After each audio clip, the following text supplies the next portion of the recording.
চাৰিদিন বিস্তৃত কাৰ্যসূচীৰে আৰম্ভ হ'ল অসমৰ প্ৰথমখন মুকলি বিহু মেলা মাধুৰী আহতৰ বিহুৰ।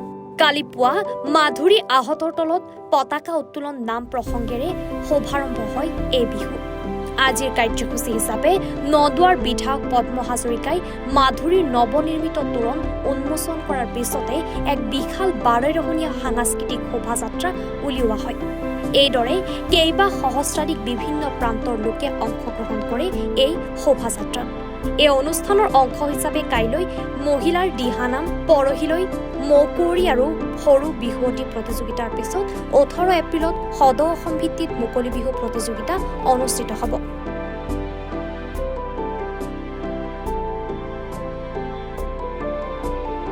বিহু মেলাৰ এই জেগাটো মোৰ ঘৰৰ পৰা চিঞৰ মাৰিলে শুনা যায়। গতিকে মই সৰু কালৰ পৰা মাধুৰী আহতৰ তলৰ বিহু মেলাৰ লগত জড়িত আৰু 107 বছৰ গৰকিছে। অসমৰ প্ৰথম বিহু মেলা, মুকলি বিহু প্ৰথম ইয়াত জন্ম। আৰু এই বিহু মেলাৰ স্বীকৃতি বা তোৰণভাগ নিৰ্মাণ হোৱাত মই চতিয়াৰ সন্তান হিচাপে কিমান আনন্দ পাইছোঁ সেইটো ভাষাৰে বনাব মই নোৱাৰোঁ। গতিকে আজিৰ দিনটো মোৰ কাৰণে এটা ঐতিহাসিক দিন।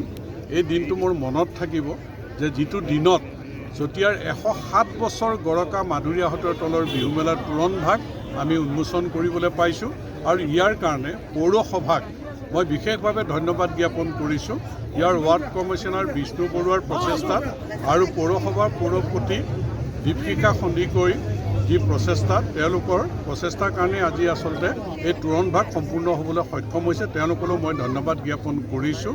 গতিকে মাধুৰী আহত সদায় জিলিকি থাকিব। বিহু যেতিয়ালৈকে থাকে মাধুৰী আহত অসমত জিলিকি থাকিব আৰু পৰ্যটকৰো এক আকৰ্ষণস্থলীলৈ মাধুৰী আহতৰ তলৰ বিহু মেলা নিৰ্মাণ হৈ উঠিব, এই আশা কৰিছোঁ। যিহেতু মুখ্যমন্ত্ৰী ডক্টৰ হিমন্ত বিশ্ব শৰ্মা ডাঙৰীয়াই প্ৰথমবাৰৰ কাৰণে মুখ্যমন্ত্ৰী হিচাপে প্ৰদৰ্শন কৰিলে আৰু তেওঁ এক সিদ্ধান্ত গ্ৰহণ কৰিছে ইয়াত কিবা এটা কৰাৰ। গতিকে সেইটো আমি সোনকালে নিশ্চয় দেখা পাম। গতিকে আমি মাধুৰী আহতৰ তলৰ জিলিকাবৰ কাৰণে ৰাইজৰ যি আন্তৰিকতা আছে, হৃদয়ৰ পৰা ৰাইজে সহযোগিতা কৰে, তাৰ কাৰণেই আচলতে স্বীকৃতি ভগৱানৰ শুভদৃষ্টি আমি পাবলৈ সক্ষম হৈ আমি জিলিকাবলৈ সক্ষম হ'ম বুলি আজিৰ দিনটোত আমি বিশ্বাস জন্মিছে আমাৰ। ধন্যবাদ। মানুহ বিহু আমাৰ মাধুৰী আহতৰ তলৰ মুকলি বিহু তৰফৰ পৰা সমগ্ৰ অসমবাসীলৈ বিহুৰ ওলগ জনাইছোঁ, শুভেচ্ছা জনাইছোঁ, সুবাসিক জনাইছোঁ। সকলো কুশলে থাকক, সকলোৰে মংগল হওক। আজি আমাৰ বাবে এটা গৌৰৱ উজ্জ্বল দিন।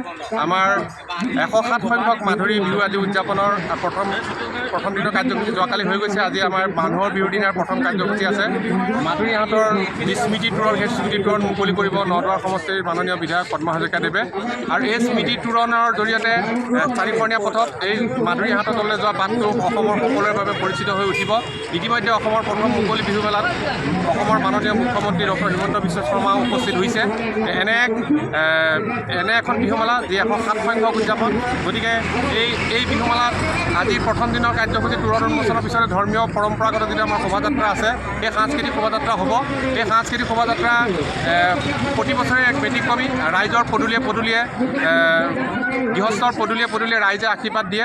সেই পৰম্পৰাৰে আমি খৰঙিলাত শাসিত অঞ্চলটো যি খৰঙী বৰুৱাই এসময়ত উহুনি পুখুৰী খান্দিছিলে, সেই উহুনি পুখুৰীৰ পাৰত বিহু আৰম্ভ হৈছিলে।